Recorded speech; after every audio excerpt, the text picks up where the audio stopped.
But first, starting college is an exciting opportunity. But how do students begin building a personal brand when they have little or no professional experience? Here to share practical strategies for standing out and developing a professional identity and creating opportunities from day one on campus is Vanessa Errecarte, UC Davis professor and personal branding expert. Welcome. Thank you so much for being here today. Thank you so much for having me. Of course. All right. So you're saying day one, there's something that they can do to build their personal brand. But first, what do we mean by personal brand, especially for kind of college kids? Yes, yeah. So I think that we've gotten personal branding all wrong. I think that when we put the word personal in front of it, we think it's all about who we are and, you know, our qualifications and all these kinds of skills that qualify us. And what happens is we end up sounding like everyone else because everyone wants to say those things to get opportunities. True. And when we think about our favorite corporate brands, it's like, I like to run. So when my running shoes have worn out, I know exactly what shoes I want to buy because I don't get shin splints in them and I feel like I go faster. That's all about what I think the product's doing for me. Right. So I always tell humans, look, it's personal branding is not about you. Everyone's wrong when they say that, right? Personal branding is actually about what you can help people with, what's a new point of view you can teach to them, what's a different perspective, hopefully unexpected or novel. Yeah. And it's okay if you don't have a lot of experience because if you know something, you can develop a distinct point of view.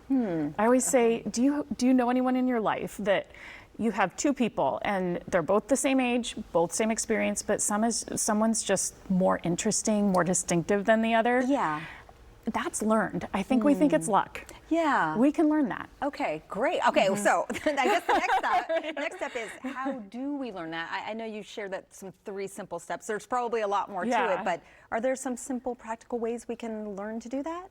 Yes. So the first step is just find your position, like corporate brands do. Yeah. So, you know, where in the marketplace do you fit? Who's your audience? And then what do you say to get more of that audience, right?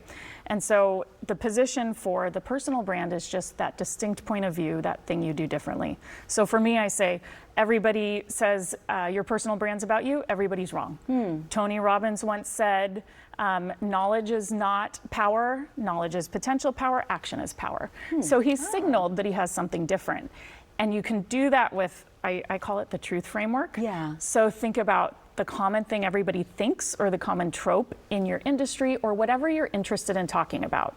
Brands can grow and change. So don't stress too much about the topic. And once you know, think about what everybody thinks, then think about what's the real problem? What's everybody missing? You know, if we're talking about our own credentials, we're not signaling to other people that they should be listening to us, that they should be paying attention to us. And so then we don't get noticed by those recruiters, right? Yeah, good point.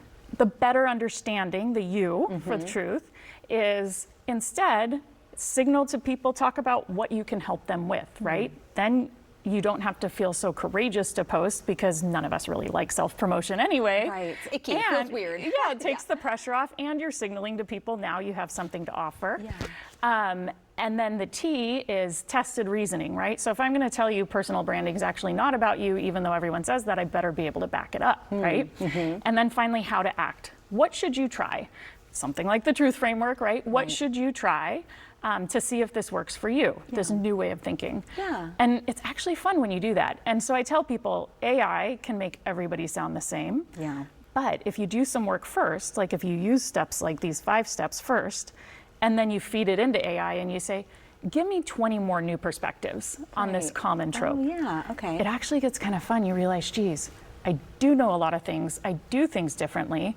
And you have all of this content all of a sudden that you're like, wow, I'm pretty interesting. Yeah, wow. You make it seem easy. And I know people can find more information in your book. Thank you so much for being here. I wish we had more time, but I want to say that people can get this book wherever books are sold. And for more information on personal branding for college students, you can visit VanessaErrecarte.com.